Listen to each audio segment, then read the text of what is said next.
And your source for esports racing is live. Good evening, everybody, and welcome to Full Velocity Racing Network live tonight at the Kansas Speedway Tuesday night.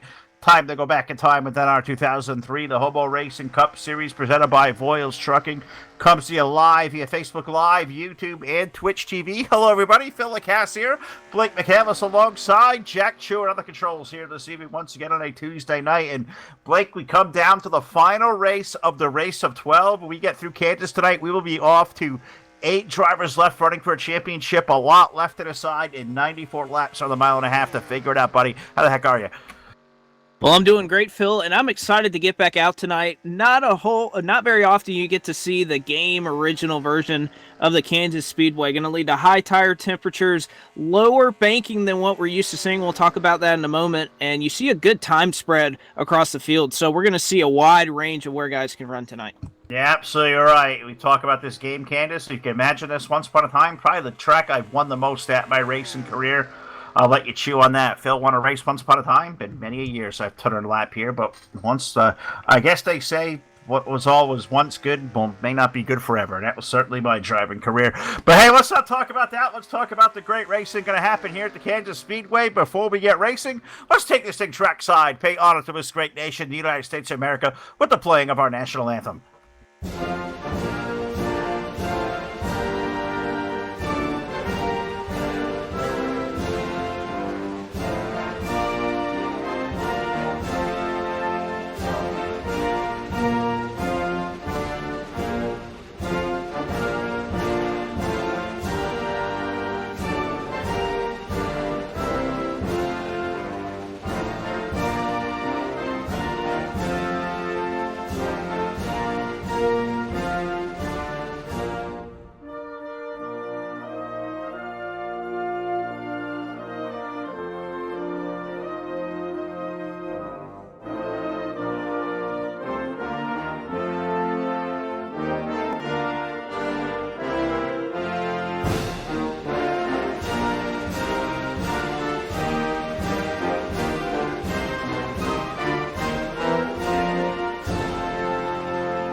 Sense to me.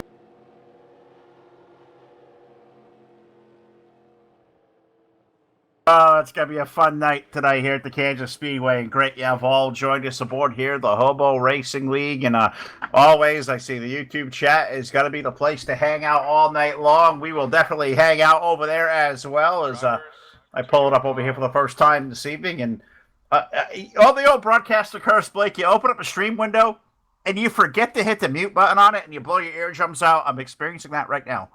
Oh, there you go, Phil. I guess that's just the way it typically works. But, yeah, definitely glad to see all the fans that have returned week after week here at Hobo to watch these guys put on a show, not only just in the playoffs, but throughout the regular season as well. And they're all tuned in. They know that this thing is still up for grabs, and there's a lot left to be decided. A couple of races still left in this season.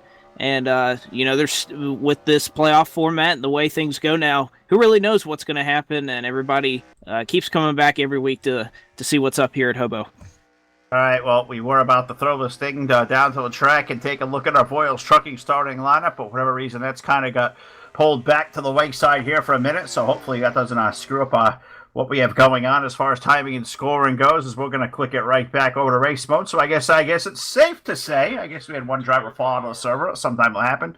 We'll get them all locked back in, but let's take a shot here, Blake, at our Voiles Trucking starting lineup, and pretty good dang time put up there. Well, 28 Keith McLean tonight was going to take us from the pole. Indeed, Phil, you and I were talking behind the scenes at 29.812. We got down in the 8-1s tonight, Keith McLean did, as he sits on the pole. Caleb Lingle will start to his outside. Didn't capture the pole award, as we've seen him really accustomed to doing all year tonight. Jordan McGregor will start third. Kevin Roy, fourth. KJ Kilojoules, he already has 2 wins in this round. He'll start fifth. The 112 of Rayleigh, he'll start 6th. Harry Codian in 7th. Danny Hardy, he's making another return tonight. He'll be starting in the 8th position. Randy Smith in the 10 car, he'll be starting 9th. Maverick, he'll be starting 10th. And let's throw it trackside for the most famous words in motorsports. Drivers, start your engines. I like it. Beautiful throw right there. Trackside as we take a look at row number 6. Car number 40 will be Gary Morin with the number 22 of Jason San Diego on the outside of row 6. Row 7, we find the number 68 of Brian Voiles with the number 20 of Rick Craddock on the outside. Ralph Pauly will roll off 15th tonight aboard the number 61. Duke Sorensen rolls the 59 out from position number 16, 17 starter. A championship contender aboard car number 73 of Herman Reese, and alongside another guy running for a championship here, trying to make it into the round of 8 aboard car number 11 is Steve Grant. And then our 10th row, pretty fast row here, car number 37 of Brendan Spadafora with the number 31 car of Jess Decanis rounding out our top 20.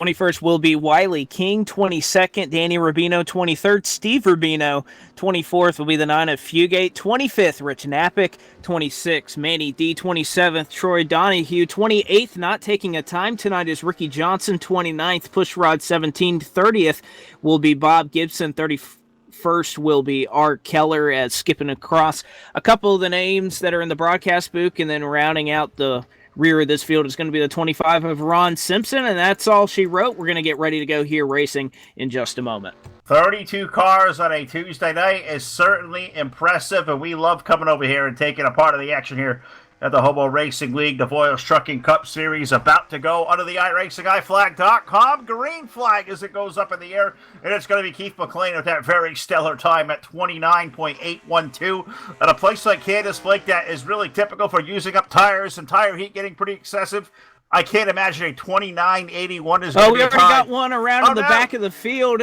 here in turns 1 and 2, trying to see the cars that are involved in that one. It looks like heavy damage for one Duke Sorensen, who was involved in this accident. It took place right in the middle of turns 1 and 2 as we were just getting up to full song here, and you were talking about all the different banking and whatnot, but it looks like, unfortunately for Sorensen, he's not going to see the back straightaway in this one on lap 1, and his night is already over. So tough luck for the 59 Chevrolet, a couple other cars involved in this as well, but early trouble here at Kansas. Yeah, that certainly stinks there for Duke Sorensen's over 59, as we'll have Jack go back and take a look at a BladeNote.com full velocity instant replay and go back and take a look here as well. We'll see what the heck happened to Duke's number 59 as that car got some pretty heavy damage to all 4 corners of the race car. Looks like Ralph Pauly's number 61 may have washed up the hill a little bit into the back of the 59, and that set it off. And Duke taking a really big shot there. A couple of cars making a little bit of contact off as well, and that's a tough break for Duke. Also involved, it looks to be, I think Ron Simpson's number 25 may have got a piece. I think Bob Gibson's 46 I saw bounce off the wall there. So a couple of decent cars back into the back of the field. Tough break for Duke Sorensen early. In Kansas, one of these places, Blake, it's usually a racetrack that usually plan on getting really tight through the corners here. These race cars and the tire heat, the temps and whatnot, they really make these cars turn like a handful. So you got to imagine open setups. The thought is going to be to bring them in a little bit looser on the start, and now you take this early caution flag. Tire temps, as you would know, will go down even cooler. But is that going to be a benefit, or is that going to make these things even more skatey when we get down here to the turn 1 on our next restart? Well, Phil, I'm of the belief that you do not want these cold tire temperatures at the degrees of banking that we're seeing here tonight. Again, we go back to 2003. This track was reconfigured in 2012 to 17 degrees of banking up to 20, of course, having the progressive banking all the way throughout the turn. This track, completely different. 15 degrees flat all the way around both of these turns, so less banking, not going to be going as fast as you're accustomed to seeing here at Kansas, and obviously that makes it a little bit slicker and obviously not as much grip when you're turning. So these guys on these restarts are going to have to watch their tires, make sure they kind of keep them heated up under caution, but also are just kind of aware that there's not as much banking here to utilize. And obviously these guys like to run loose setups. It's how you go fast here. That's just one thing they got to keep in mind. He is giving us knowledge there about the track reconfiguration, the banking. How about we do one of the features here we don't really ever do here on the network that we probably should? We call that a South Texas Speedway track fact right there from Blake McCandless. That was terrific. Got to check out our friends down at the South Texas Speedway. It is Corpus Christi's place to race during the racing months. Check them out today on the web at southtxspeedway.com and give a shout out to our buddy Scott Bogloff down there at South Texas Speedway. We're going to be doing a really cool series of those fellas becoming this Monday night. We go back to 3D Racing League with part of Team of VLR. Race on Texas Monster Bash presented by South Texas Speedway is going to be a lot of fun there with the super late models. And they'll be live on the Full Velocity Racing Network this coming Monday night, 8 p.m. Eastern Time. A great 6-race series. Race number 1 coming from the all-new Fairbury Speedway, so that'll be a lot of fun. We'll be there live in a living color, but we look here on a Tuesday night. This last race in the round of 12 is off to a hiccup of a start, a wreck on the opening lap of the race. Opening corner of the race kind of reminds me of my feat at Kansas a few nights ago, Blake. I just like Duke Sorensen.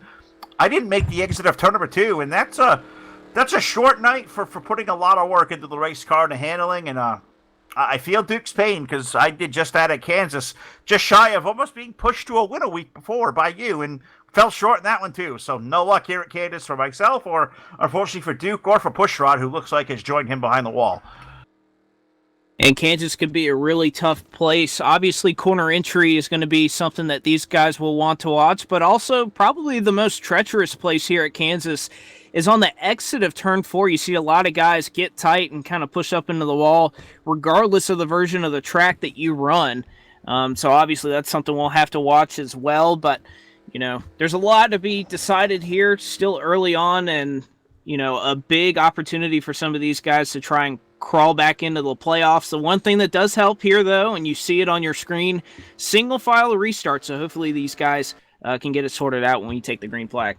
Absolutely right. We'll take you through the point standings, how they sit, who is going to be on the bubble looking into next week there at the Martinsville Speedway. I guess we'll have that all covered here on the network in the next couple of weeks. The field working its way down the back straightaway into turn number 3. We definitely know KJ Kilojoules, a guy who's not only won both races this round, but he is on a 3-in-a-row winning streak, looking to make it 4 at a place like Kansas, where a guy like KJ with the tire wear and knowing how good he is on equipment, I'm expecting the old 29 to be in contention here by the end of the night. Can he maybe make it 4 in a row? I would like his chances tonight. It's a good racetrack for him. Well, it certainly is. We've seen him time and time again come out to the track with a lot of long-run speed, and that tends to help you here at Hobo, especially once we get to the middle portion of this race. So we'll see KJ Kilojoules, no doubt. You can't keep an eye off him as an iRacing, iFlag.com green flag is displayed once again, and we're back underway here at Kansas. Yes, we are. Keith McLean going to lead the field down to the turn number 1. Caleb Lingle, Jordan McGregor, Kilojoules, Harry Codian going to be our top 5 as we stay all single file. I am sure everybody right now with the early caution flag wants to feel out their race car, let tire temps come up, and we got a race for 3rd already down the back straightaway as the Folgers Ford. He has drifted up high. Here comes KJ's number 29. Race for 3rd over in 3. KJ Kilojoules getting dicey here at the beginning with Jordan McGregor, the newcomer that has taken Hobo by storm here in the couple of races that he's shown up. Right now at the line, it's going to be Kilojoules who takes that 3rd spot. And most of ththese guys you're going to see running the bottom, much like KJ, much like Harry Codian, who's going to pounce once again on that 4th position and move McGregor back to 5th. That's one thing about these game original tracks. All the grip all around the racetrack is pretty much the same, so you're going to see more of a traditional look that you would have seen back when this game first came out. Is all that grip, most of the grip, is going to be at the bottom of the racetrack. Yeah, absolutely right. We'll see how that affects these drivers over the course of the evening. Now working on lap number 8, where Keith McLean, he has a stranglehold over the field up front. We have Caleb Lingle in position number 2, KJ's 29, Harry Codian. Jordan McGregor has dropped back to the 5th spot, and I'm watching the number 77 of Kevin Roy, who had a really good time up there in qualifying. You can see him, you can almost feel him if you're in the race car. He's not rolling the throttle as heavy as guys are through these corners, letting it kind of ride, letting it drift on through. Is that the proper way to save your equipment at a place here like Kansas? I think that's absolutely the way you're going to do it. As KJ gets a little bit out of shape here in turns 1 and 2, he'll surrender the 3rd spot and give it to Codian, and now McGregor will move forward to 4th as he goes on the bottom side. But I think you're right.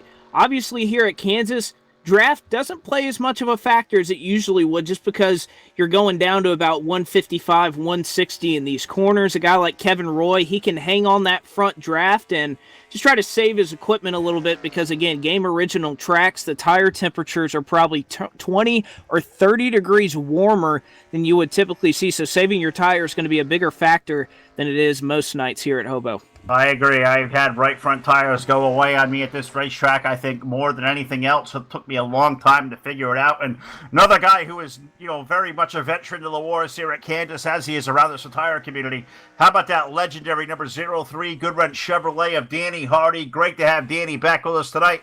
The 03 car currently running up at the 7th spot. He has passed a couple of cars already, including the likes of Eddie Rayleigh and Mavericks number 23. Danny Hardy on the prowl in that famous black 03. He's up to 7th and starting to chase down this group up in the top 6, which includes that Kevin Roy, number 77. I see somebody getting really loose off of turn number 4. I think that may have been a car going a lap down. I believe that may have been Ron Simpson's number 25 that got squirrely on the low side. I believe the 37 of Brendan Spadafore has been around as well. And I think we're going to stay clean and green, but I think the 37 just may have did a selfie. I think so, Phil. He is very far behind this field. He's actually about a couple of seconds in front of Keith McLean here, about to go a lap down, and he looks like he has sustained a little bit of damage on that McDonald's Ford, so no doubt I do think that full throttle with the gent, he may have gone full throttle around and sustained some damage, so he'll go down here if he can't catch a yellow flag. But we were just talking about Danny Hardy has come out tonight. He's looking to make up a little bit of ground as he's eyeing Kevin Roy just in front of him, and had a very strong run at Talladega last week. Looked like things were going to work out for him. Didn't quite end up in victory lane, but obviously qualified up front, got that track position, and is looking to make something happen here, maybe try to get a top 5 finish. Absolutely right. Doing a great job there in the 03. Harry Codian's number 13 now up into that second position as well, and he may have a thought to take it to number 20 to Keith McLean. Put Harry Codian. He's going to grab himself the piece of the race lead off the exit of turn 2. Well, how about it? Harry Codian making very easy work of guys that qualify and race up front every week. Guys like Keith McLean. Oh, McLean! He's gone up in smoke and spun here in turns 3 and 4. He hits the outside retaining wall, and the caution flag is going to come out. Will anybody get a piece of him as he's sitting up here on the high side? I do not believe it, but something went amiss on that Haviline Ford, and Phil, that changes everything, because Keith McLean, without a victory in this round, is not locked in, and it looks like his fate is going to be up to some of these other playoff drivers. Oh, man, Blake, as Jack will show us off at abladeno.com, full velocity instant replay under Hanover Record Service yellow flag number 2. I believe that dreaded black and gray smoke comes out the back of the 28 car just going into the corner, goes around, you see the tire smoke, but I got a feel, I believe an engine may have expired on that number 28. That is a tough break for Keith McLean, a guy who said his fate, wasn't quite, on edge, scoring tonight 3rd in the standings, so at 5,791 points. You got to think back to the old point system.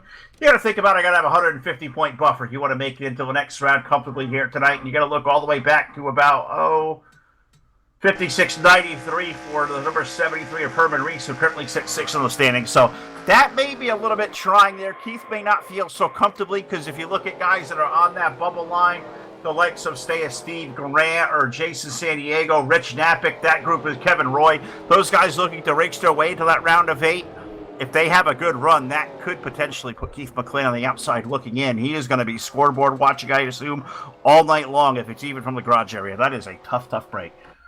Well, he came into tonight. It was Jason San Diego that sat on the cutoff coming into tonight. San Diego 9th in the playoff standings. Had 5,627 points. Keith McLean, 5,724. So 97 points separating Keith McLean and Jason San Diego. And again, when you think about the older point system that NASCAR used in about the 2003-2004 era, that's about half of a field of cars. So if I'm Keith McLean right now, you are in panic mode, thinking that not only are those guys going to make up points, but one of those guys could win this race. And unfortunately for Keith McLean, 6 wins so far this season. he may be on the outside looking in after tonight. Absolutely right. And Blake, we'll see if we can't run down here pit side and talk to the driver at number 28, Keith McLean. Buddy, you get a copy?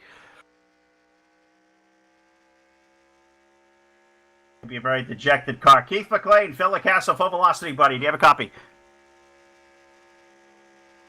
I think that shows Blake Bayham has kind of walked away from the PC, probably heartbroken, said going to be scoreboard watching all night long, and we'll see if we can't do some reporting here, but definitely looks like an engine probably had let go, and I wonder if it was any warning or whatnot, if he leaned it out too far as far as tape and stuff goes. So we'll try to do some investigation work here and figure out what the heck happened to Keith McLean, the guy who sat on the pole with a really big time. It looks like he's going to be out of here early, and unofficially a 30th finish. That's going to really hurt.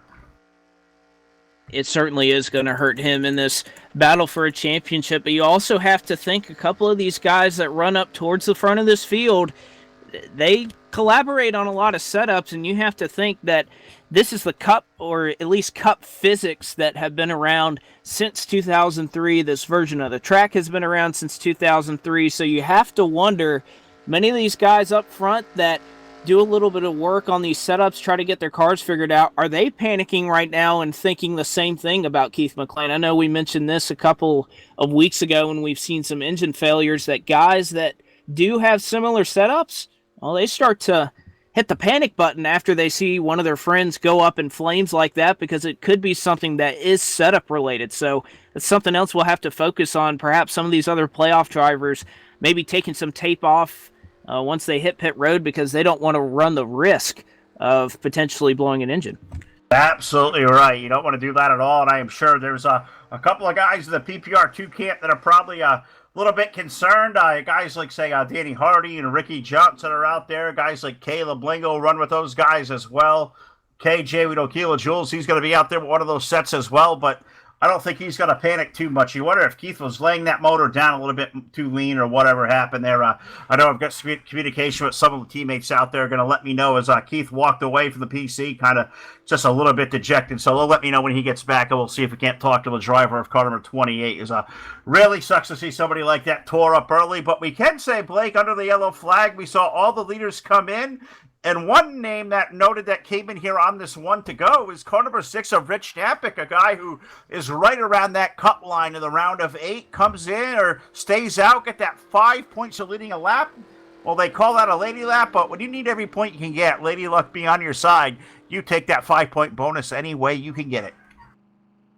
Oh, no doubt about it. And we've seen him do that throughout this entire round, so you got to think that's 15 points. At the least that he's added to his point total. And of course we know how unpredictable these things could be. You never know when those points are going to matter. But right now we turn to Harry Codian, who has made easy work of this field. He'll take the iRacingIFlag.com green flag once again, and on lap 19 we're roaring again in Kansas. Yes, we are. It's Harry Codian now going to lead Caleb Lingle, KJ, Jordan McGregor, Kevin Roy going to be our top 5 as we exit off of turn number 2 on the restart. And look at Caleb Lingle, a pair of 13s up front.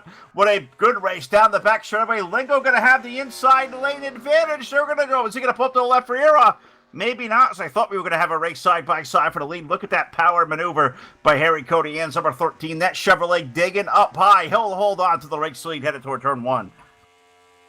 Well, it looked like there was a big separation in this field right now. It looks like there's already 2 packs split up. We look back to the 13th position where Brian Voiles is running, and there was pretty much that big of a gap between him and the guy in front of him. It's Gary Morin, nearly a little bit over a second in front. Something went amiss there in the back of the pack. Don't know if it was a checkup. Don't know if somebody didn't quite get going when the restart happened, but there is quite a bit of separation here from 13th on back, and right now Brian Voiles is kind of leading that second pack, but everybody behind him just kind of ganged up right now. Not quite sure what caused this big separation, though. Well, it could be something as easy as somebody may have started maybe a first gear on a second gear setup and, gassed it and spun the tires. Maybe it checked up somebody who hit the brakes and let them go by, because it is a single file restart. You sometimes got to make that hard and evasive left-hand, move, and you don't want to risk yourself getting a black flag penalty for maybe passing under the yellow. So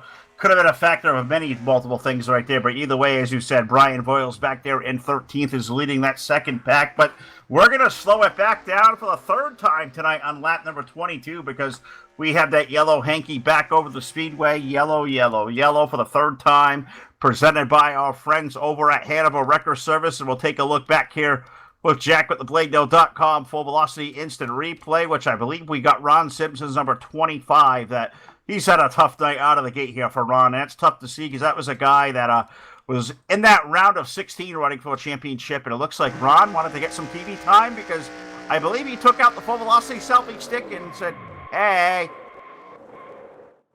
And that is indeed right. Looks like he just had a little bit too much, carried a little bit too much speed going into turn 3 and just kind of chased it up the racetrack, was never able to catch it. He ends up going around, sustained some heavy damage. He was already running in the 28th position. We saw him just a little while ago on the apron, already a lap down, or at least a lap down. So he has decided to go ahead and call it a night. He'll pull behind the wall. He finishes up in the 29th position. And how about this, Phil? Early on in this event, we're not even 25 laps in right now. Ron Simpson, Keith McLean, Pushrod, and Duke Sorensen all already behind the wall tonight. That is crazy right there. So under this yellow flag, I have word from one of the PPR2 team. It makes that say that Keith McLean may be back on the headset, so we'll see if we can't talk to the driver of that number 28 car and see what in the world happened there to put us under that weird yellow flag with his car going up in smoke. So we'll do some traffic control and see if my buttons want to cooperate.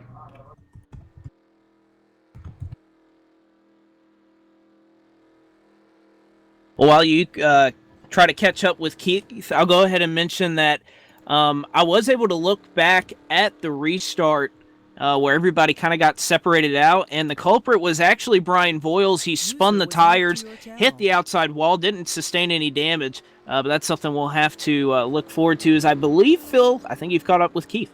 I have. Keith McLean has joined us now. He has come back here. And Keith, terrific run in qualifying. The car was a bullet there out of the gate. Engine went south on you, bud. Any warning at all to what was going on there? No, it's just going down in the turn and it just shut off. I wasn't taped up. I wasn't running a lot of gear. I wasn't even running hard. I was just sitting there riding.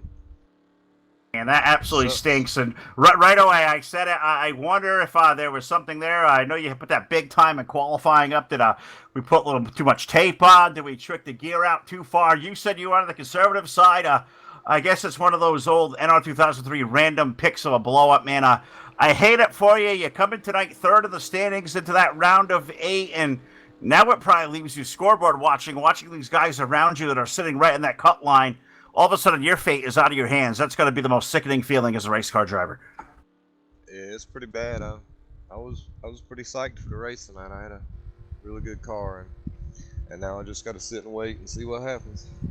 So, should any of the teammates out there be concerned that something may be off the setup? Are you guys running, identical setups out there? Anybody kind of different from team to team with that one, or should everybody be just fine? Go out there and ride your race and don't worry about the team car blowing up. They should be fine. I think I was running a little bit something different than they were running. Well, that is always a good thing to know for those guys, Keith. I hate to be talking to you this early, knowing that car was as fast as it was, bud. But let me give you the microphone one more time here on the network. Give a shout out to anybody out there watching us here tonight. And I wish it was under better circumstances, man. I really do hate it for you. Yeah. It's one of them deals, just one of them racing deals. That racing luck. Can't get it off that monkey. You can't get it off your back sometime. But anyway, I'd like to give a shout out to Voiles Trucking for sponsoring the series here down the stretch. Awesome company. Anyway, thanks guys. All right, buddy. Wanted to make sure we caught up with Keith while this one was over because as a really good hot shoe right there, Blake. A really good fast car, tremendous talent, and it sucks to talk to a guy like that sitting on the pole to be out here the first 15 laps, man. We've all been in this situation before, but your heart sinks for a guy like that who has raced his guts out all year long and maybe out of the race here to something not even his own doing, just this random, and it's all out of his hands. It's all going to fall his way, and we hope for Keith's sake it does. Oh, no doubt about it, Phil. Like you said, I think you put it perfectly. The most sickening feeling is knowing that there's pretty much nothing you could have done, and now your entire season pretty much lies in the hands of everybody else. The last thing you want to happen is to have to rely on the misfortune of another driver to try and advance. And it's just really a bad feeling. I know I've been in that situation before as a driver where you're competing, you're trying to go for a championship, and something completely out of your control might end it. And unfortunately, for Keith McLean, that might be the case tonight. But if you're one of these drivers that are behind him looking to crawl their way in, well, it's tough luck for Keith McLean, but now you have to take advantage of the opportunity. So guys like Jason San Diego, Rich Knappett, Kevin Roy, Maverick, they have some second life now. They certainly do. We'll see how their race is affected here over the course of the night. It's really about 1/4 of the way home. 26 laps of 94 is, I believe, we're getting ready to go back to green flag racing. Yes, we are. Green flag is up in the air, and it's going to be Harry Cody in, Caleb Lingle, KJ, Jordan McGregor, Danny Hardy, your top 5 heading down to turn 1. And we're led into turn 1 by a couple of, we'll just say a pair of lucky 13s, as right now Cody Ann in the 13 and Caleb Lingle in the 113, trying to duke it out here on the back straightaway. Caleb Lingle's going to look low. That's a preferred line as they head into 3. Cody Ann will give him a little bit of space, but it looks like that 13 using a little bit of that high side to get off the corner, scrapes the wall a little bit, but he'll keep going. But right now a 3-car breakaway. And I think this is what we might see, Phil. 3 of these cars without Keith McLean up there to make it a 4-car battle. We know these 3 guys. We know that they've been competitive all season long, but man, you just look out front at Harry Cody Ann. He is really hooked up tonight. He certainly is. Car is bad fast at number 13. He'll lead the field over in turn number 3 and 4. Caleb Lingle back in line. He'll fall back and catch a push from the 29 of Kilojoules. Jordan McGregor and Danny Hardy ride nose to tail. As does, how about a good run for the 23 out of the gate, Maverick. The guy said he comes in tonight 12th in the standings, looking to punch his ticket in the round of 8. And after having a really good race last week at Talladega, probably needs another one here tonight, if not a win, to put himself into the next round. And if you're going to go have a good run, Blake, why not put it up there in the top 10 early on as we approach lap 30? That John Deere Chevrolet rides 6th. He's doing a great job biding his time, and I think he's going to make it through some trouble once again. The caution flag displayed once again here at Kansas. Yellow, yellow, yellow. We'll scroll back through this field, see if we can't find somebody that is the cause for this yellow. And I believe I'm looking back through this field. The 57 of Keller is somehow involved as he was spun around here in turns 3 and 4, and I think there's someone else that got the bad end of that as well, Jeff Stakanis, as he was sitting up on the outside retaining wall in turns 3 and 4. So once again, caution flag is out on lap 30. Yeah, and you feel bad because that is 2 weeks in a row that Jeff has kind of taken, the wrong side early on in the going, and really not of his own making there, as I believe it was a Bud Light Chevrolet Gary Morin's number 40 that got a little bit overzealous into the corner. And if you look just around where the number 68 Brian Voiles was, that happened just near to him in just about a 3-wide situation. I'm not sure he saw them there, but I'm sure his heart skipped a beat when he heard the tires squealing, and somehow, some way, he didn't get involved. But that's a tough break for Stakanis, who was having a dang good run. Is that a really good season? And you have one of those years, Blake, where you run good and you don't get results to go with it? I really feel that's probably how Stakanis feels right now. Oh, no doubt about it. I think that was just a bit of miscommunication right there between the spotter of the 31 and his driver, because if you look at it, Morin, he's got to run down the back straightaway, has a nose just under the 31 car as they enter turns 3 and 4. And Stakanis, he's looking ahead at the 68 of Brian Voiles, and he's looking to try and get on the inside of him because that's the preferred lane as he's trying to make a pass. He just doesn't see that Gary Morin already has a nose under him, does have position established there in 3 and 4, and there's really nothing Morin could have done. Stakanis kind of glides down into him, and of course, Morin nowhere to go. He kind of just turns Stakanis across his front bumper. Doesn't look like any car sustained too much damage there. Even Keller, who spun after the fact, don't think he hit the wall too hard, but certainly some hurt feelings here in turns 3 and 4. Absolutely right. As we ride around once again under yellow, the current race leader will be Jeff Fugate in the bright green number 9. That's the guy who Goes out there, Blake stays out a lap under these yellows, scores another 5 bonus points, so that'll help his championship run that we will continue to cover. 31 laps here from the Kansas Speedway. We'll be right back here with the call of the restart live on your source for esports racing.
All right, Jack says the lights are out, and he being my brilliant director here on many nights, when he says it's time to go live and start talking, I guess the trap starts to open, and you hear the beautiful sounds of me and Blake McCandless, Jack Chewin doing a hell of a job on the controls, as he does night after night here on the Full Velocity Racing Network, as we get ready to go back to racing. Jeff Fugate, the new race leader, Brian Voiles, Caleb Lingle, Jordan McGregor, Kayla Jules going to be our top 5 here. A little bit of shake-up of the running order.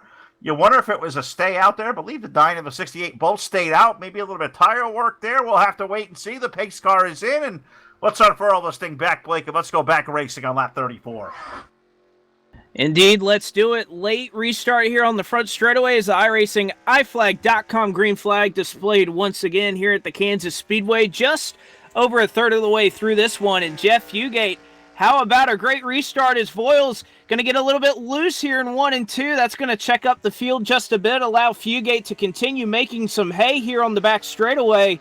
Perhaps Voiles, maybe not the right call to go with staying out, but Fugate, he doesn't mind it. He's pulling away from the rest of this field. I'm going to tell you what, Blake, if that 68 was a little loose, I would hate to know what you call a lot loose, because that car was wrecked and didn't spin itself, and great save by Brian Voiles there, but it did certainly check up the field and it slowed a couple of guys down, like Jordan McGregor was number 15, who will surrender down position number 3 to the number 29, Kayla Jules, who will race up to the lead or race up to the 3rd spot. We'll see if he can chase down Caleb Lingle. Great call there for Jeff Fugate's number 9. He's got 3 car lengths the advantage over in turn 3. Well, great call for Fugate, not so great a call for Voiles as the trouble continues on that lap. He pounded the wall out of turn 4. It looks like his car fighting loose and fighting tight off the exit of that corner. He has fallen all the way back to 13th already. So unfortunately for Voiles, had a little bit of issues there on the cold tires. It's cost him some track position, and he definitely has some damage on the right side of his Ford. Maybe we have to remind Brian he's not out there on one of those big semi-rigs out there. You need to take care of the fenders of these things. Just can't go just deep in there and, Teflon tough like those big rig trucks are. Too bad there for Brian Voiles, number 68. Really hate to see that there for a lot of damage to the right side. As we start to mix it up in the ranks of the top 5, where I'm watching guys like Harry Cody slide around. Danny Hardy's there to number 13. Jeff Fugate started to drift back on through with his tire call, so he's lost some position. Also, here comes Maverick, almost 3 wide down the back straightaway. Maverick, Hardy, and Fugate race for 5th over in turn 3. The battle for the 5th spot is on, as it seems that newer tires going to be the way to go. I think Fugate and Brian Voiles showing the rest of this field that old tires staying out. It's going to be quite a gamble if you elect to do it later in this race. Right now, Fugate continuing to be chewed up by this field. Right now, it's Maverick that's directly behind him, looking to take over that 6th spot. And how about this, Phil? We were talking about him under break. Ricky Johnson started at the tail end of this field. He has already worked his way up into the top 10. He's potentially looking under Maverick here for the 7th spot. I believe he's got a nose, and he's got that position. Going to pull it down to the apron here, try to use Fugate perhaps as a pick. Actually, Maverick is just going to surrender that spot. So Ricky Johnson can't keep him out of it. He's already worked his way up to 7th, and as I say that, he'll move into the 6th spot as well. Yep, Fugate got loose off of turn number 2. Tires must be going away there with those older set, and Ricky Johnson showing that extra horsepower definitely there tonight aboard the Voiles Trucking Ford as he just continues to dig up in that straight direction. Now put Ricky up to what is that position number 6 as has a chase down on the race leader now, Caleb Lingle. Ricky's got a whole, 1.7 seconds here, 1.8 here last time by. So a really good piece, and this thing feels like right now, Blake, we may be in the thralls of our best green flag of the run so far. Best green flag run of the night, I should say. Well, let's knock on wood. Let's not jinx it yet. But I think you're right, Phil. These guys settling out.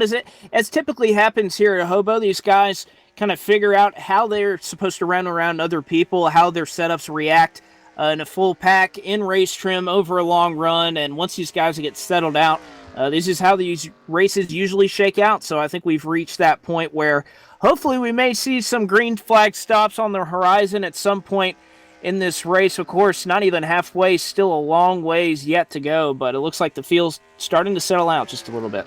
A little bit, as it's getting a little bit tame, but it looks like it may be coming a little bit racy up around where the race lead is, because KJ has run down the tail of the 13 of Caleb Lingle. The 113 as we head down toward turn number 1. He is almost close enough to the bumper to taste what he had for lunch this afternoon. So we hope Caleb has something good. KJ is there, racing their single file, but you got to imagine he is feeling that little arrow push there on the front end of about 29. Now a 3-car race as Jordan McGregor joins the fray over in 3. Well, this is exactly what everybody behind him wants to see. Get up there, get dicey, cost yourselves a little bit of time so we can come be a part of this thing as well. That's what Danny Hardy wants to see as Jordan McGregor works his way past KJ Kilojoules there in 3 and 4. He'll take over the 2nd spot, and he'll have his eyes set for Caleb Lingle, but don't count Hardy out of it yet. He's up there running the middle, trying to get some momentum off the corner. He's going to try to challenge to be a part of this top 3. Certainly is. That's a heck of a run there for Danny Hardy, the 03, as he has chased them down, and you could call Danny Hardy there, and you look right behind. Here comes Ricky Johnson. Followed him right up through the field. Then on 193, he's around Harry Cody in. Ricky Johnson now up into the ranks of the top 5 as we once again, we have a yellow flag on the speedway as we approach halfway, 44 laps in of 94. It felt like this one may be the run here for another 15, 20 laps, maybe potentially around the green flag stops, but put a pause on that, bring the caution flag back out, and we'll put Jack back to work with a BladeNote.com full velocity instant replay and see if we can't figure out what in the heck happened. Well, Phil, I think we're going to put him to work. I'm hearing reports that it was Danny Rubino who may be involved in this accident. I believe we're going to pull it up on this replay, and that's exactly what we're going to see. Danny Rubino got a little bit loose coming off the exit of turn 2, and then it looks like Steve Grant in his Pontiac got into that New York Rangers Chevrolet, and of course Rubino skipping across the track got tagged by another driver. We'll see who that is. It was the let's see, the 81 of Troy Donahue is one who will add some more damage to that New York Rangers Chevrolet. So tough luck here for Danny Rubino. He was running back in the 15th position when this yellow flag flew, and unfortunately, like the New York Rangers, just can't get it together tonight. Wow. You're the guy to go to for that one, because I can't think of the Rangers, and Whew. No, that's not anything from New York here. Not going to get on my good side at all. I was taking a ride there also with the Excedrin Chevrolet, car number 57 of Rob Keller, and I will tell you what, there was probably some Excedrin needed right there because just checking up to miss that wreck, he had spun it down to the infield and, even got to the inside wall and took a piece of it right there. So Excedrin Chevrolet maybe needing a little bit of Aspen stuff there for Rob Keller as well. It looks like he's going to pull a 57 now right behind the wall. So maybe something broke there, just checking up for the wreck. Stinks for Rob there. Looks like he will finish up unofficially, I believe, 28th. Yep, the rest of them are out of the race. Everybody still left on a lead lap under yellow flag, approaching halfway, 45 laps in. We'll pause here under the yellow. We'll take a drink, we'll pause, and we'll come back here live with the restart on the Full Velocity Racing Network, your source for esports racing. Hi, I'm Brendan Spadafora, host of Full Throttle with the Gent and driver of the number 37 Two Guns Films Ford Mustang in the Hobo Racing League. You're watching Full Velocity Racing Network here on YouTube, your number one source for esports racing.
All right, Jack says it's time to go and install what was a really good dialogue there off camera between me and Blake, just kind of reliving some of the stuff in our own racing over the weekend, which was kind of cool to talk about. We talk of races, of course, here at the Kansas Speedway as we're back to tonight, and we get ready to go for the restart. 47 laps of 94 in. Glad you have all joined us tonight via Facebook Live, YouTube, and Twitch TV as that Chevrolet Corvette full velocity pace car going to pull its way onto pit road and put the field back into the hands of Caleb Lingle. He is going to lead the field to the green flag, and we roll down the front straightaway.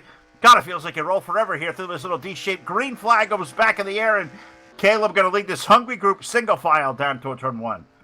Well, green flag and cross flags in the air. We're halfway home here at Kansas. Caleb Lingle going to lead us into turns 1 and 2 as a little bit of a 3-car breakaway once again off the exit of corner number 2. These guys are just able to carry so much speed through the center of the corner, as we'll see it once again. Dive it down in 3 and 4. And these guys up front, man, they just get such a great exit, able to pull away from Hardy just a little bit. And Hardy, not too quickly, he'll hold on to their draft. And right now, this top 5 just trying to keep up with the pace that Lingle is setting. Yes, he is. He has put a pretty torrid pace on right now out of the early set here on this start. Good run here, Blake. Guy we've talked a lot about tonight. How about the Dodge number 22 of Jason San Diego? He has cracked his way into the top 6 with a pretty solid race car. I don't think he qualified all that good, but he's making his presence known halfway. Jason's number 22 now up to 6, and maybe looking to get more there as Cody Ann gets loose there off of 4. Doesn't it seem like it every single race? San Diego qualified 12th tonight. Usually qualifies mid-pack, and then at some point in the middle part of the race, he becomes a factor in this thing, and no different tonight. Eyeing his way to the top 5, and right now this top 6 really starting to get racy up here, starting to get pretty close. Can't really separate more than a car length between any of these guys, so San Diego, some of these guys really starting to figure out how to run these setups, starting to figure out a lot of these things as we make our way towards lap 51. Yes, we are. We roll toward 51 laps on the board. Lingle, McGregor, KJ, Danny Hardy, Harry Cody, and they're up in the top 5. Jason San Diego running in 6th. Maverick running 7th. 8th is Ricky Johnson. Kevin Roy is 9th. Rick Craddock runs 10th. 11th, we find Eddie Rayleigh with Jeff Fugate 12th. Gary Moore in 13th. Herman Reeks back there in 14th. He is on a quiet night. And Steve Rubino is number 21, rounding out our top 15. 16th is Rich Knappick. Wiley King is 17th. Bob Gibson, 18th. Jeff Stakanis, 19th. It's Ralph Pauly's number 61, rounding out the top 20. 21st, we find Randy Smith, who's on a quiet night. Brendan Spadafora back in 22nd. Brian Voiles, 23rd. Troy Donahue runs 24th. And Steve Grant running out our top 25. Manny Diaz is 26th. Danny Rubino, 27th. He's the last car on the racetrack. Down behind the wall, we find the likes of Rob Keller, Ron Simpson, Keith McLean, tonight's pole sitter, Pushrod, and Duke Sorensen. 5 drivers out of this race as we work on lap number 53. And we've got some good racing going on up at the top 5. That race for 5th is a dang good one between Cody Ann and that number 22, Jason San Diego. He has a thing rolling on the inside off of turn 2. San Diego going down low, had to check up a little bit up front as KJ threw on the brakes in front of this crowd. Danny Hardy had to check up hard for him, and that's allowed a battle for the lead and a change for the lead as Jordan McGregor, how about this, using the outside lane, really didn't expect to see that. He gets it done. New leader here at Kansas, it's McGregor. KJ Kilojoules, he'll follow, and he'll go to 2nd. So, wow, how about these guys using that middle lane, that outside lane, making it work?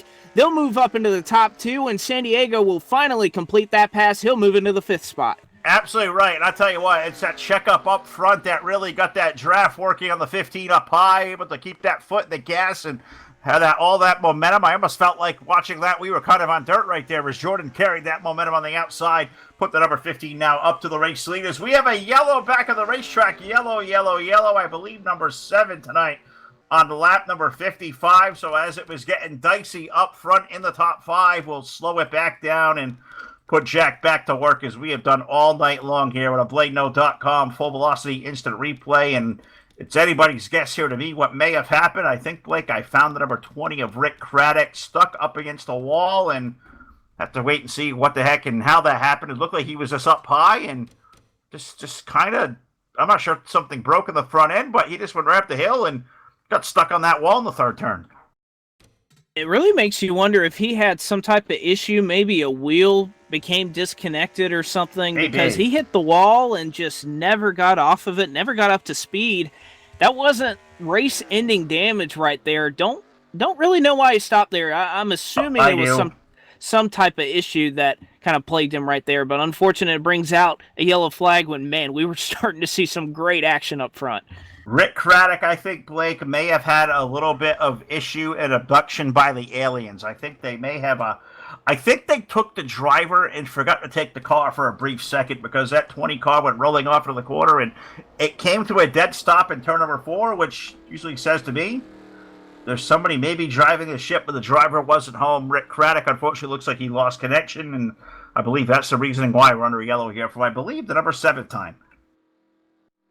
I think you're right there, Phil. And Craddock actually got back in the server, so you were right. It was a connection issue, or perhaps something. I know occasionally a window will pop up, and that basically renders you powerless over the control of your car. Perhaps the game froze, so he didn't know where he was, and he just decided, well, might as well just put it in the ball. I know I've had that happen before where the game will freeze, but you can hear what's happening. Your screen is frozen on a certain frame, And, actually, if that's the case, that's actually a smart move there by Craddock. He was aware enough to know that his car would have been in the outside wall. He just stops it, puts on the brakes, doesn't want to come back down the track.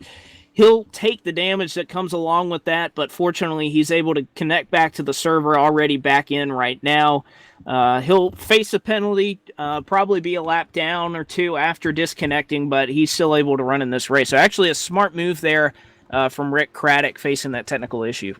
No, absolutely right. That is the way to do it right there. If you have an issue, that couldn't be done any more perfect than Rick did right there. You guys out there that race and have connection issues from time to time, that is where you take note and how to get out of the way, because I've heard even the most bizarre things like, hey, everybody disappeared off my screen, but my stuff was all, my latency stuff was all kind of stable. Nothing was moving, and somehow the cars just kind of all showed back up, and we were all wrecked. So, Rick Craddock, great job right there as they work under yellow. Pit road is open, Blake, and it looks like we have about 25 takers on pit road. It's a busy place.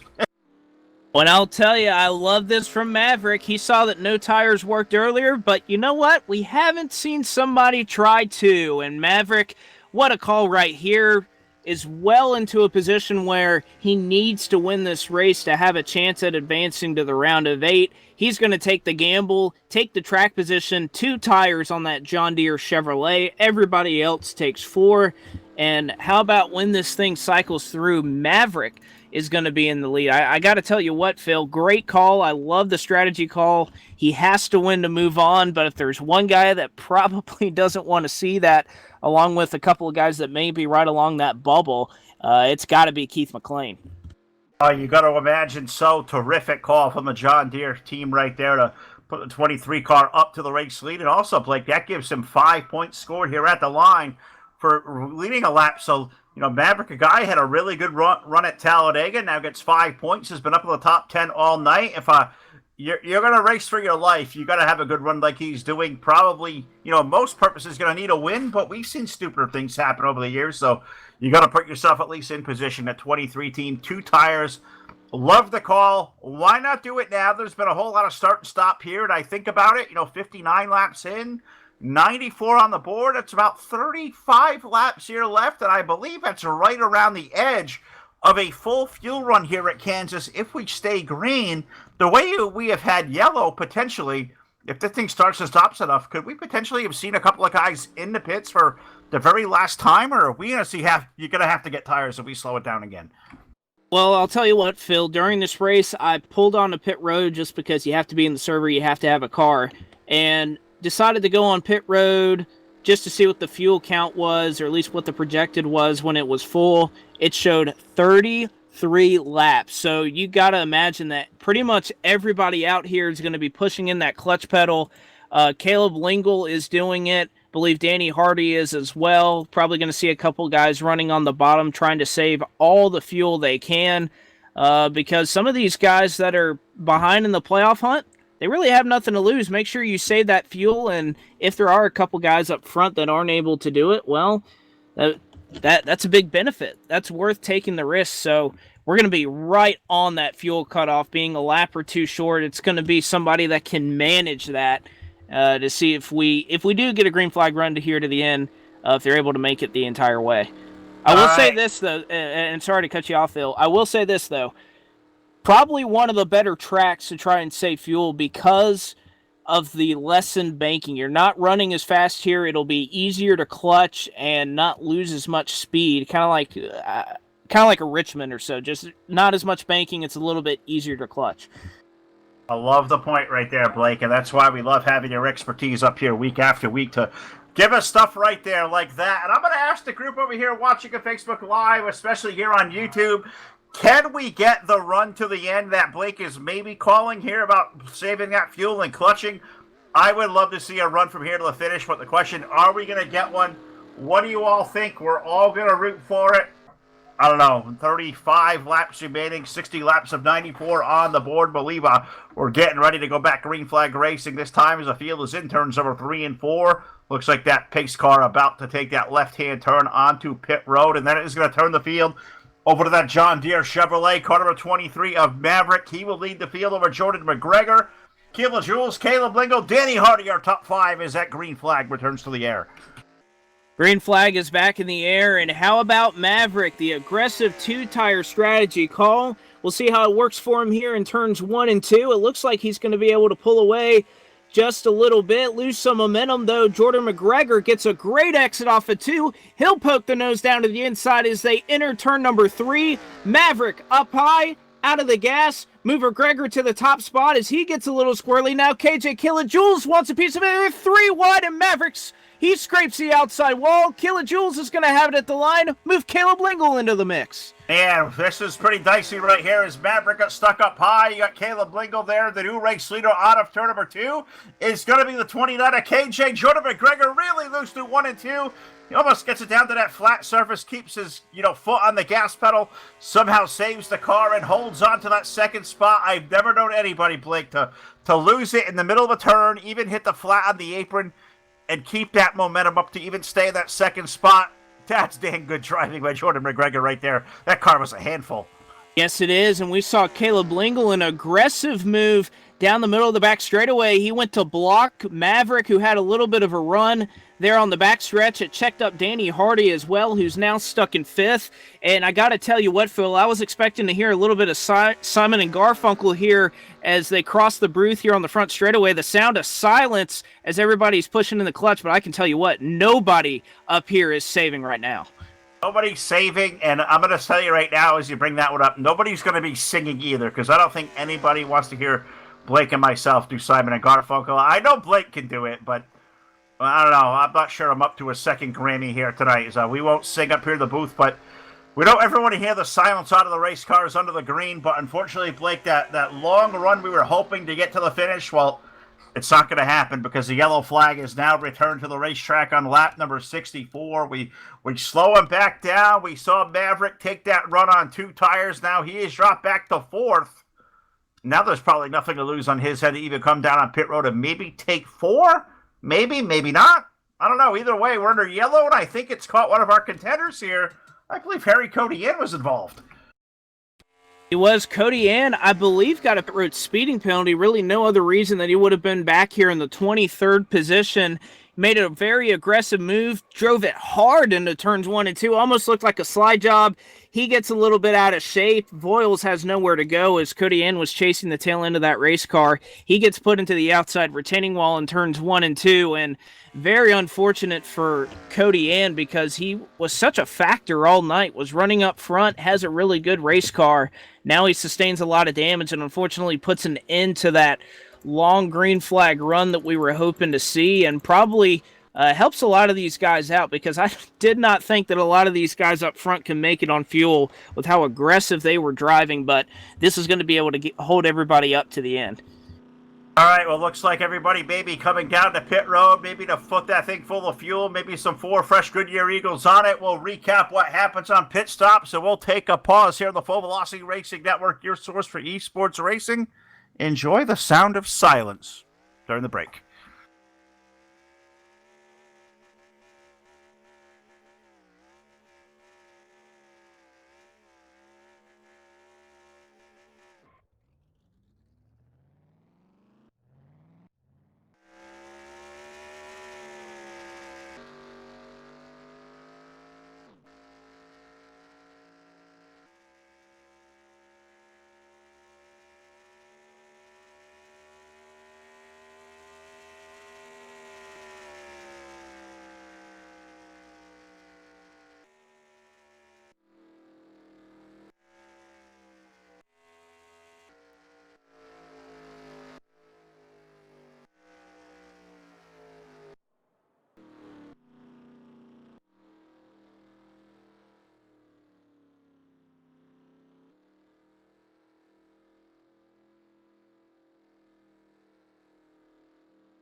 right, I guess we're back live. Mics are hot.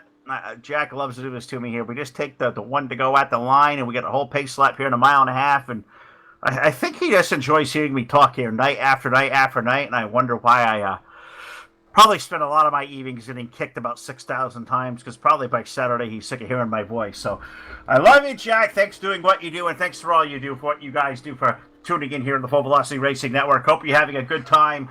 Jack doing the controls, Phil the cast, Blake McCandless on the call this evening, as we have just seen these drivers all come to pit road under yellow, Blake, and a two-tire stop for the Goodwrench Chevrolet is going to put Danny Hardy up to the race lead. That's a pretty damn good driver trying his hand at two tires. We just saw Maverick fail on it. We saw Jeff Fugate have a handful with no tires a little while ago. How about a guy like Danny Hardy with all the years and millions of laps he has turned? Will his experience help with a two-tire stop right there? Well, he's not the only one. Rich Napick, he's up here in the 5th spot. He's got nothing to lose. He needs to win to move on more than likely. He's going to restart in 5th, and I believe he took two tires as well. We'll see how it works out. That last run wasn't too long, but we'll see how it works. How about it? That 03 Goodwrench Chevrolet leads us to the green flag, and it looks like he's going to hold steady in turns 1 and 2, but he's going to have a mirror full of KJ when they likely get off this corner. We'll see how long he's able to hang on.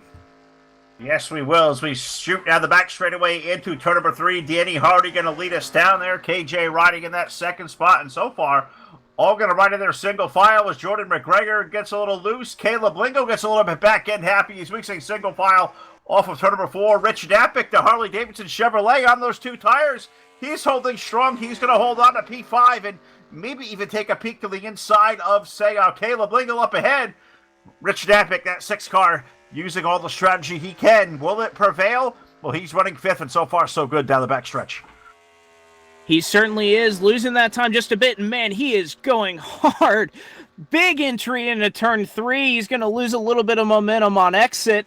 Probably going to have to back up that corner just a little bit, but there's no doubt that Harley-Davidson Chevrolet giving her all she has, and perhaps the call is going to work. We're under the yellow flag once again, so a potentially great two-tire call moves Napick up from where he was running in the 21st spot during that last green flag run. He's going to stay in the top 5 after the caution flag is displayed once again.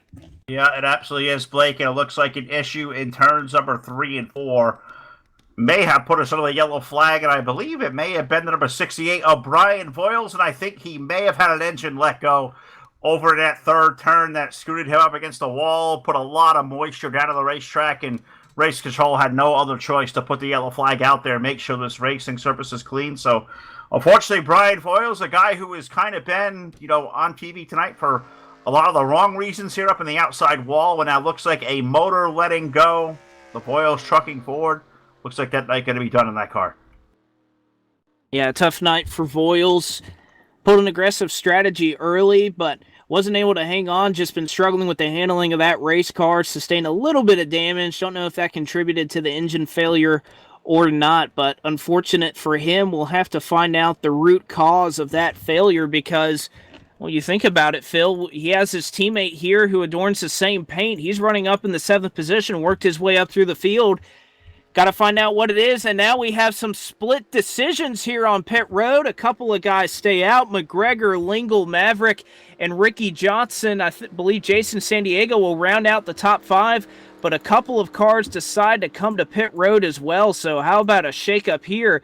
Danny Hardy's on pit road. KJ Kilojoules, Rich Napick surrenders his track position to get some fresh tires. So this is where it's going to get interesting, Phil. If we continue to get yellows, when is the strategy going to work? When is the best time to come down pit road? Well, I think the guys coming in right now have probably observed. I see Danny coming down. He took 4. KJ's going to take 4. Harry Codian's taking 4. So I think the bed with the 2 tires right now, I think it may have kind of been put out there that, hey, it may not be the best of ideas. We need all the grip you can get. Everybody that was just down pit road probably about 5 laps ago has come back in again. And, even they've all been taking 4 all night, Blake. Even the guys like Danny Hardy who did take 2. Well, he bolts 4 tires on his Goodwrench Chevrolet. I just got to tell you, it's a really interesting call. These guys were aggressive this last time around. Hardy was able to maintain the lead.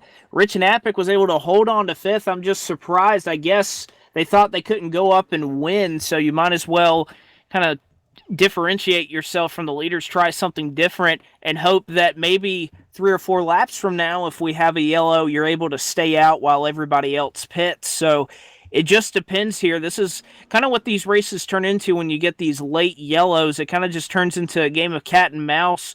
When is the right time to pit? When is the right time to stay out? That's still yet to be decided, as we still have 21 laps to go here at Kansas. But very interesting stuff here. We're going to be split. We're going to see guys who have been up front all night trying to work their way through the field. Might be due for some more yellows here after these tires cool down a little bit.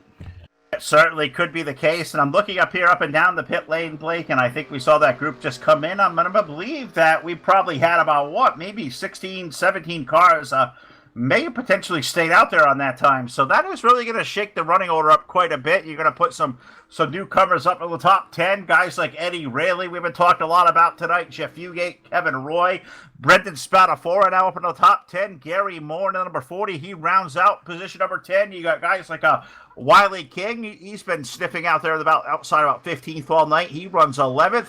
Herman Reese, running in 12th, that is a guy I expected a whole lot more from here tonight.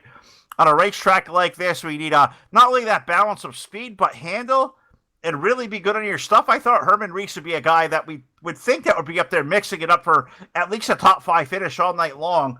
Probably the most quiet I have heard Herman Reese these last 2 weeks. He really largely not been a factor, and maybe can that Cadillac find something in these last 20 laps to put him in this fray?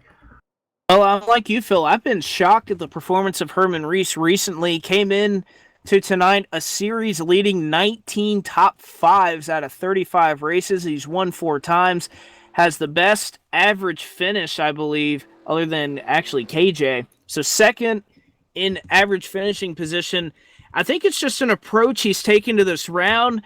You know, there's a lot of time, a lot of dedication that comes into running an open setup league and being competitive, running up front, finding the right balance in the car. And I think Reese has just kind of been taking it easy this round. He's still 70 points above the cut line to move on to the round of 8. I think Reese has just kind of looked at some of the misfortunes of his competitors and thought, hey, well, if I just finish, if I just get through these races, I'll be able to advance, and then I can start clawing up front and trying to run for a championship. The one thing I don't need to happen is to get involved in an accident, because that's going to be the point killer. So perhaps Reese just taking it easy, biding his time. But again, it's just surprising for a guy that's been so competitive all season long to be, not running up front like we're accustomed to seeing. That is absolutely correct right there, and I'm going to look for that Cadillac to maybe make a run up in the top 10 here.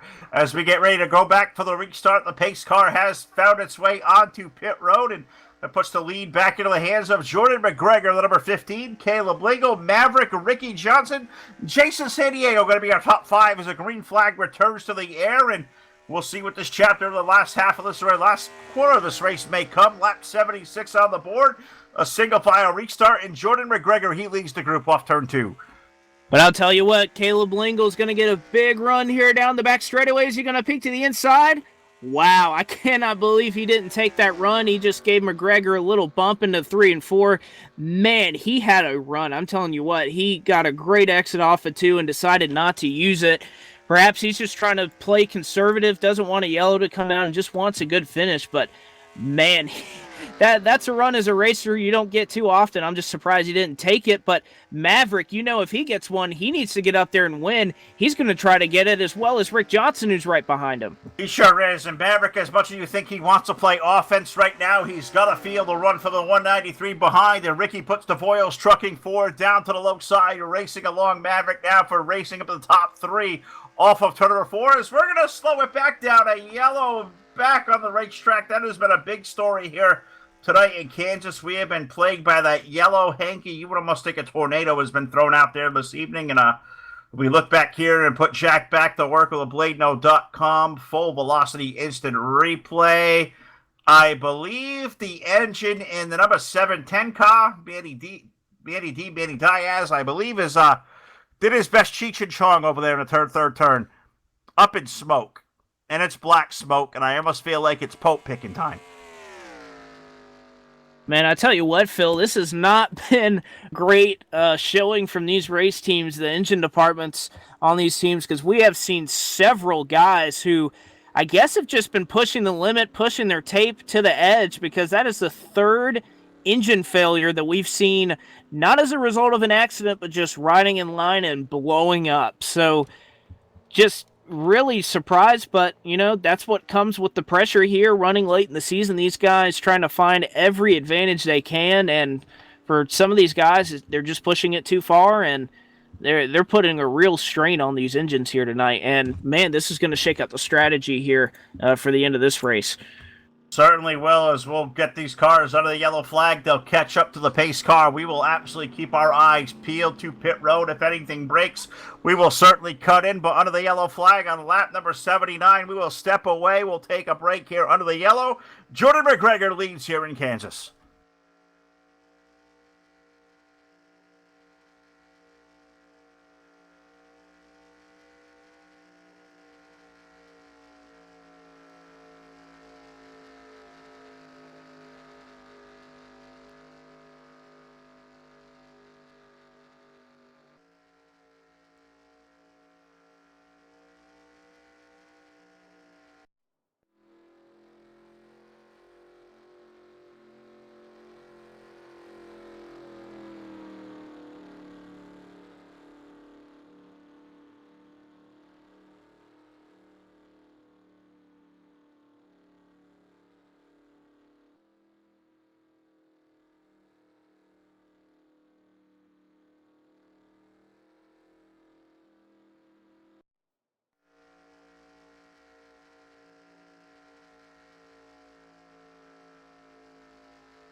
That is what we call right there in the broadcast business a protest. The director puts you live, you're not ready, you don't talk. And then they get mad at you. So Oh no, we'll see if we survive another day. I think I just made Jack's blood pressure boil up right there. As glad Blake only does this once a week. Doesn't have to deal with all the hijinks of what goes on here. But it looks like pace car lights are extinguished around the 1.5 Kansas Speedway as the pace car is in. We get ready to go back to racing, and pit road Blake was pretty empty on this juncture, so everybody out there basically on the same cycle of tires they were. As we go back to green flag racing, Jordan McGregor going to lead the field down off in a turn 1. He certainly is. He's got a mirror full of Caleb Lingle right behind him. We saw Lingle playing it a little bit easy on the back straightaway. After that last restart, what happens here is right now Ricky Johnson got a good exit. He's going to try and look around Maverick. Maverick run in the middle of the racetrack to block the 193 from making a maneuver, and nobody's going to be making a maneuver, unfortunately. Yellow flag displayed once again. And unfortunate, we just can't seem to get it together, Phil, because, man, these guys up front, they want to get racy, they want to put on a great show, and it just hasn't been a night for some of these guys in the middle part of the pack. No, it hasn't, Blake, and I see the yellow off the exit of turn number 2. I believe Bob Gibson got around, and looks like those billiard balls in the back of the car took a really good hit. Maybe some pull shot tricks going on right there for number 46 of his car. Around in a night, and it's tough to tell if there was maybe a little bit of black smoke trailing before that car spun around. I don't believe so. I think he just kind of got loose off the exit of turn 2. We know how light those tires can be and how light these back ends can get, and Bob's car just got out from underneath him and pounded the inside wall with the whole right side. That car destroyed. 46 team looks like their night is going to be all done. No doubt, that was a hard hit, and you talk about it, when you get off the exit of turn number 2 and you're squirrely and you wait that long to get out of the gas, I tell you what, you are asking the nose of that race car. God, that was a huge hit. And that's just telling you that these guys, cold tires, hard to control. And then, unfortunately for Gibson, he was just putting the throttle down, hoping to dig and stay in it. And unfortunately, the tail end of that race car didn't comply with that. And, I mean, when you hit that hard, night's going to be over pretty quickly. Certainly is. A night over for the 46, but the night not over for us and the gang here at Hobo Racing with the Voiles Trucking Cup Series. We're about at 10 laps to go. Once again, under yellow. We're out of good things to talk about, so we will pause once again here on the Full Velocity Racing Network. We'll come back live for the restart where Jordan McGregor continues to lead and pit road looks to be like a ghost town, so we'll be right back.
All right.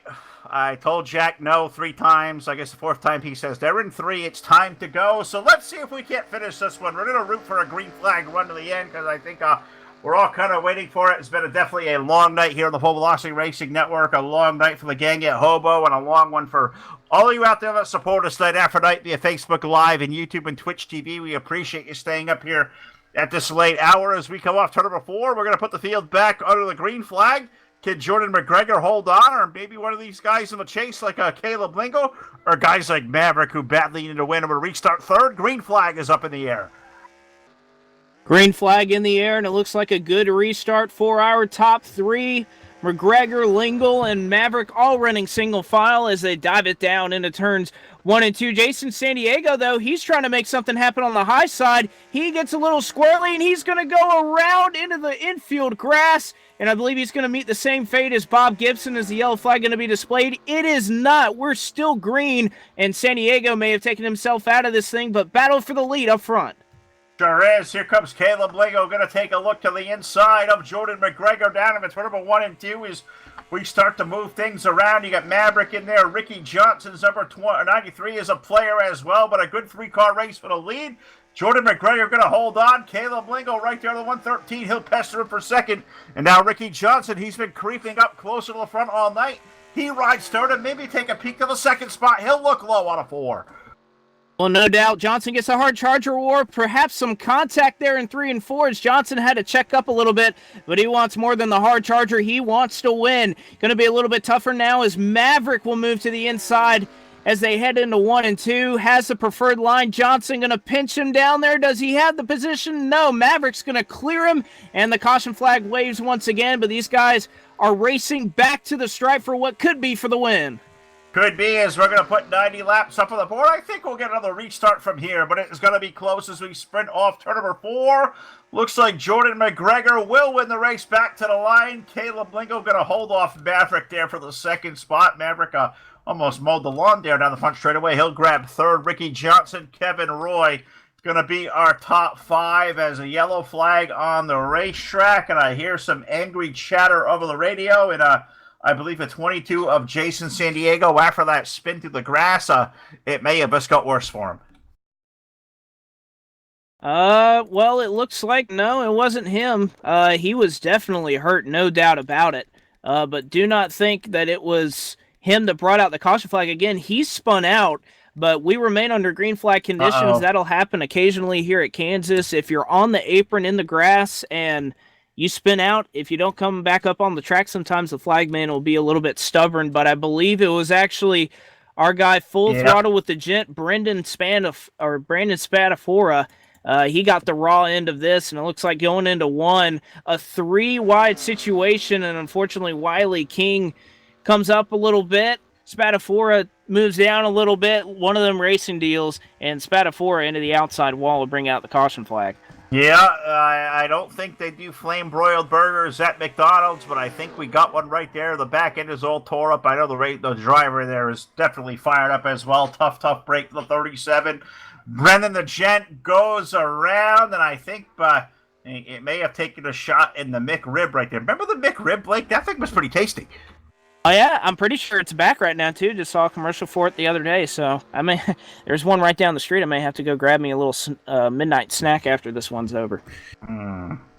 That sounds really, really good. Maybe I'll. It's not going to be me tonight unless I sit up and beg and see if somebody wants to go grab one. That sounds really, really good there. A little McRib, maybe a little, maybe a McFlurry, something there is. Brendan, if you're listening, buddy, we love you. If you can deliver some food up here to the booth, the guys in Full Velocity would certainly appreciate it. The McRib, I'll take the burgers. I know Jack probably wants a chicken sandwich or, light on the mayo or whatever, but we'll get it all figured out. But we're under yellow here once again, Blake, and running down on laps, 91 on the board, but with nobody really technically scored a lap down. Or maybe Rick Craddock, he was taken once again by the aliens about 35 laps ago. I'm not sure if it's going to score him in the server, but this potentially can set up for a 1 to maybe 2 lap shootout, I believe.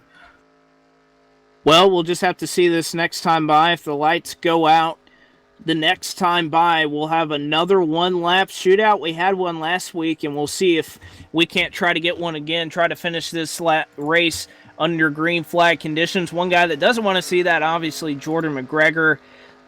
Caleb Lingle, to be honest, he may not want to see it either. He's in a great position, is definitely unquestionably in position to advance to the round of 8.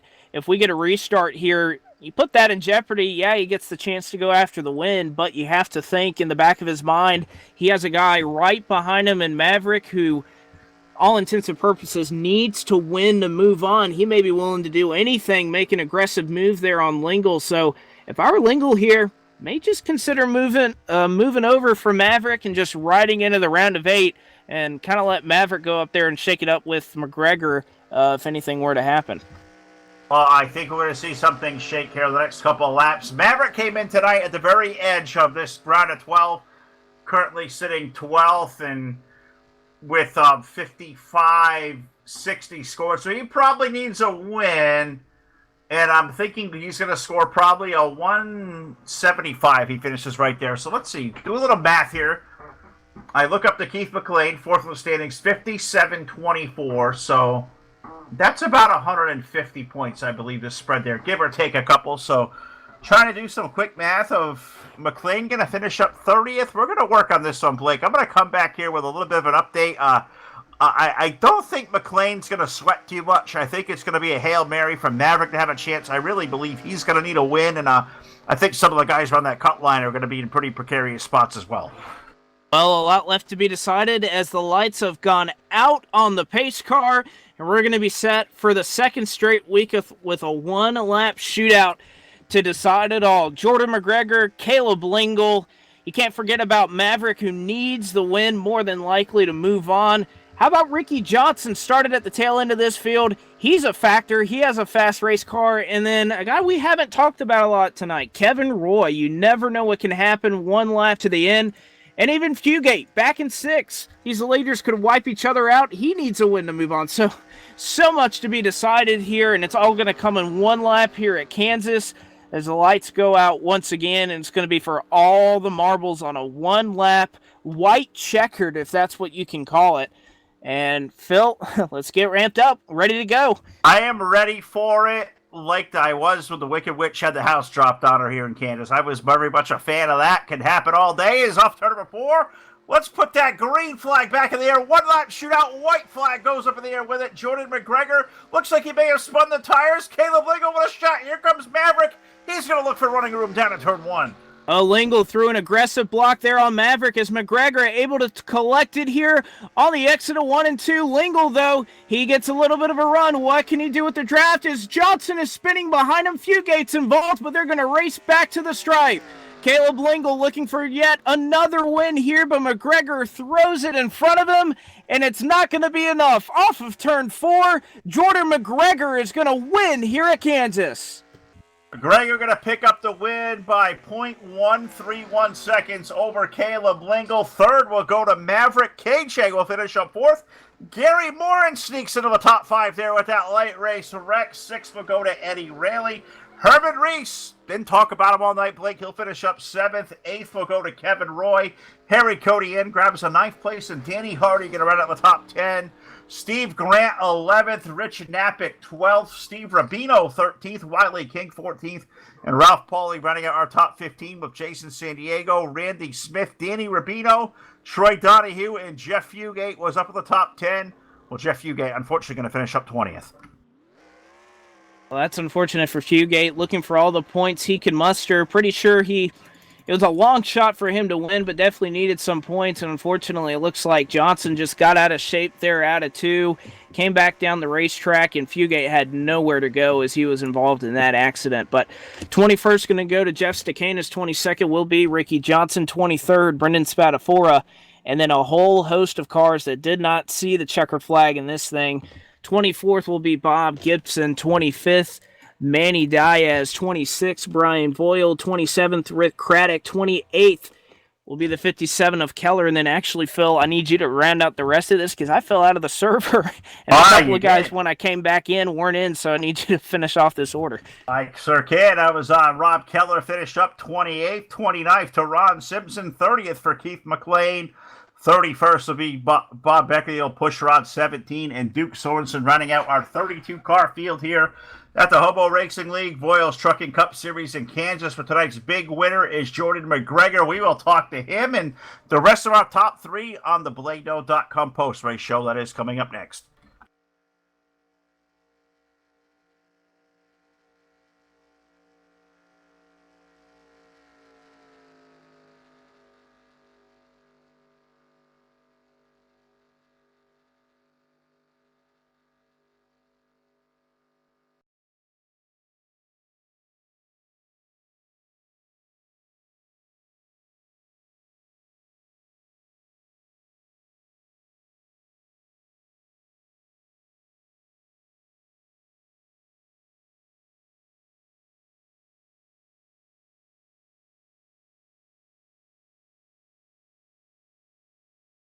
All right, back here live. It's the Full Velocity Racing Network post-race show presented by Blado.com, where Jordan McGregor is this week's big winner in Kansas. Second goes to Caleb Lingle, and I believe we're going to throw it down to my broadcast partner, Mr. Blake Michaelis, who's down there on pit road with the driver of the John Deere, number 23. Maverick had a terrific run there, Blake, with a third-place run. I believe you've got the driver down there. Certainly, Maverick. Didn't mean to cut off your conversation with the rest of our top three, but just wanted to ask you, you had a great run tonight, and man, you got one hell of a restart there at the end. Just looked like it just wasn't meant to be. Didn't quite shape up the way you wanted it to. No, yeah. I had to have a win to advance, and I tried to drive it down in there as hard as I could. Hopefully they'd spin the tires or something like that. And he had to block me, and he did. And that's all I could do. I was trying to go for whatever I could there. No doubt about it. You gave it all you had, and obviously did it in a lot of different ways. Pulled some tire strategy to gain some track position. You were able to hold it. You definitely had a race car that was capable of running up there in the top five, but not quite sure if the point situation is all but done yet. You had Keith McLean fall out of it, and a couple other drivers kind of get caught up in some trouble there at the end. So don't know when we'll get official word about the points, but third place finish, even if it isn't enough, you sure did take home a lot of points tonight. Yeah, it probably not enough. I was back in 12th. I was too far out, and because I missed that race, and if I hadn't missed that one, it might have been different. But I had to have a win tonight. I pretty much knew that, and I did. I gave it all I could. I tried two tires. Anything. I thought it might come to gas mileage. I was saving fuel. But it just wasn't in the cards tonight. But I gave it all I could. Left it all on the table. No doubt about it that John Deere Chevrolet was taken for quite a ride tonight, and it looks like you had a lot of fun doing it, which I guess that's all that matters. But I'll throw the mic to you one more time. Go ahead and give a shout out to anybody out there that may be watching out in YouTube, Facebook Live land. Yeah, I'd like to thank God and thank my family for letting me do this, and I'd like to thank Steve and Bino and the other admins that put it on every week, and I'd like to thank Brian for sponsoring us, and and y'all for putting on the broadcast. It's just a lot of fun. It was a lot of fun each and every week, and it was a good race tonight. Well, there you have it, folks. We saw a great effort out of Maverick tonight in a desperate situation, and there's no doubt about it. He got everything out of it that he could as he brings it home third. Great run for that John Deere Chevrolet, even if he comes up just a little bit short of making the round of 8. However, this guy definitely through to the round of 8. A couple of great finishes this round, and another great one tonight. That's Caleb Lingle. He brings it home second. And, man, you were oh so close to getting around McGregor on that final restart. Yeah, it was. I could get off of 2 really good on him. Then in 3 and 4, if I got underneath him, I was either really tight or really loose underneath him. I was trying to just keep the car straight, really, and I didn't. Scared to put the throttle down to race him off of 4. But as soon as he got ahead of me and I got behind him, I knew, I just had to wait for him to make a mistake, but he didn't. He definitely did not, but kind of take me through that situation there. You don't know if you're going to get a restart there on that last lap. You pretty much know that even if you bring it home second, you're in a good spot points wise. Are you thinking, hey, I want that caution there to finish up second, move on to the round of 8? Or are you thinking, hey, I'm a race car driver. I want to go out there and try to win if I can? Well, typically I would want that one lap shootout, but this scenario I was really hoping it would stay yellow.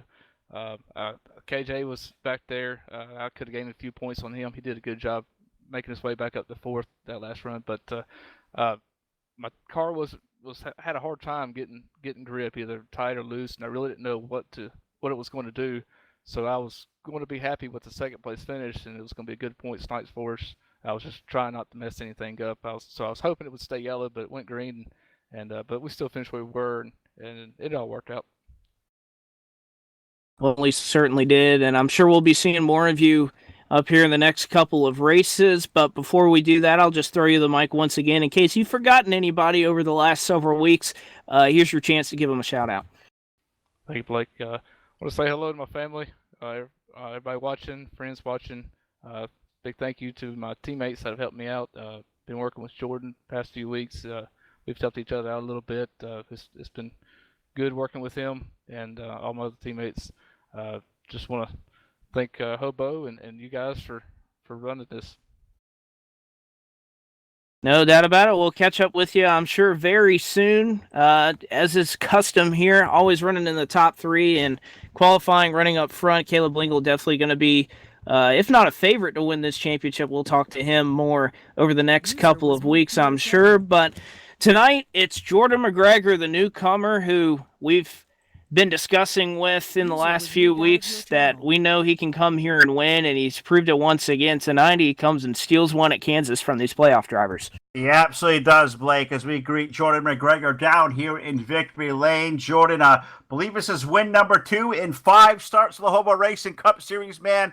Terrific run here tonight. Your car had an awful lot of speed, but I think it was the handle of your race car that really stood out over everything else. When we know guys running at equal speed, your car, once it finally got out there in that clean air, wasn't really as upsetly loose like a lot of these drivers were.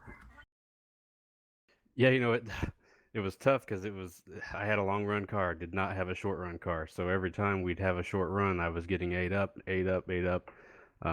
Tonight's win was not because we were the best car on the track. It was pure strategy. Just worked out in our favor. We got a little luck tonight. And hey, we got the win, and that's what counts. So we're excited about that. It really, really does. And then you talk about all the talk about this evening was a knockout night in Kansas as the round of 12 shrinks down to the round of 8 for a guy like yourself who was just joined up over here, Hobo, coming to be a part of the Cup Series now for a 5th race you started here. This really has to give you a burst of confidence looking out into next season. 2 wins and a 5 start, a 40% clip. That's a lot of success out of the gate. Is it going to be you? Are we going to see your name as part of the series next season, making a run at a potential championship? Yeah, I'm planning on running the whole season. Right now we're just here getting used to everybody, here to win races, but we're also here to not get in the way of these guys that are going for the championship. Just trying to drive with respect, and so far it's been that way back and forth. So yeah, we're looking forward to running for the championship next year and hopefully winning a couple more before this season's over. All right. So now on a personal note, so I've got to know you here a little bit. We Facebook friends and whatnot. Did I see somewhere across my news feed that we have a new baby coming in the household? Yeah, I've got a baby girl coming in April. So. Man, that is awesome, buddy. Congratulations. No better way to celebrate that than being down here into Victory Lane on the Full Velocity Racing Network, live as usual. Facebook Live, YouTube, and Twitch TV. Jordan McGregor, friend, take the floor one more time and thank all those great folks out there for watching us here this evening. Yeah, hey, thank you, Phil and Blake. You guys do an excellent job with this broadcast. Thank you to the Rubinos for putting on a great series. Thank you to all the fans of the series that are out there watching. Got to thank Caleb. We've been working together here the last few weeks, and I really feel like it's helped us both get a little speed. He had a couple of chances to run over me tonight because he was so much better on the restarts than I was, and he didn't. So I appreciate that. It was nice to take home a 1-2. We appreciate all of you guys, and we'll see you next week. Certainly will. There you have it, folks. On BladeNote.com, Victory Lane, driver of car number 15, Jordan McGregor. And the good news is, Blake, Jordan said he's going to be here next season racing for a championship, but there's 8 guys here tonight that survive out of Kansas, and I'm going to tell you what, these next 3 races shooting toward Homestead, it is going to be a barn burner. User was moved out of your channel. Oh, no doubt about it. These next couple of weeks, man, you're talking about tracks that are going to provide some really, really insane racing. Tracks like Martinsville that we're going to go to, which who knows how that one will turn out. Usually, you go to a short track, get a couple more cautions. Sometimes that's not the case, but definitely some very entertaining short track racing going to be on tap for us. May see a couple of different guys mixing it up at the front just because of kind of the difference that Martinsville is able to provide. Then you think of Texas, 1.5 miles, go to Phoenix to round it out before the championship 4 at Homestead. And again, Phoenix, very interesting with all the changes in that racetrack. Who knows what we're gonna see there. So plenty left to go here in the last 4 weeks of this season. It's going to be really interesting to see now that we're kind of cutting out some of the field and we're down to the final 8 that really have a shot at this thing, have been running up front consistently. Who's going to kind of separate themselves from the rest of this field, be able to execute a good 3 races? Should be exciting to watch. Absolutely right, and I have breaking news late coming. I do have the 8 drivers we are going to see racing in the round of 8 next week in Martinsville, including the likes of Keila Julis, Caleb Lingle, Jeff Fugate, Harry Codian, Herman Reese, Steve Grant, Keith McLean, and Randy Smith will be the 8 drivers that we see advance to Martinsville. Just missing the cut line includes Jason San Diego, Maverick, Rich Napick, and Kevin Roy. So those 4 drivers, unfortunately, will be out of the championship scenario. We have 8 that advanced. I am looking much forward to seeing where these next couple of weeks go with a short track at Martinsville, the 1.5 miles at Texas, you said, and then all new ISM Raceway out there in Phoenix, Arizona. It's going to be a lot of fun. Thank you to Blake for all his great contributions as he's making each and every week. We love having him up here. Got to thank Jack Chewin, the guy in charge here on the controls. I don't want to make his contributions be any less dipping. He is a big cog that makes this wheel go around for us here at the network. Also got to thank Todd Stanton, Ron Piles, the rest of the group over here at Full Velocity. Thank the Rabinos for allowing us to put this great field of shows on, and also the gang over at Voiles Trucking. We're going to sign off all night on your source for esports and racing. Everybody have a great night. We'll see you back here live on the network tomorrow night. DWRL Wednesday night street fights. Be there 9 p.m. Eastern time. So for Blake, for Jack, I am Phil. Have a great night, everybody.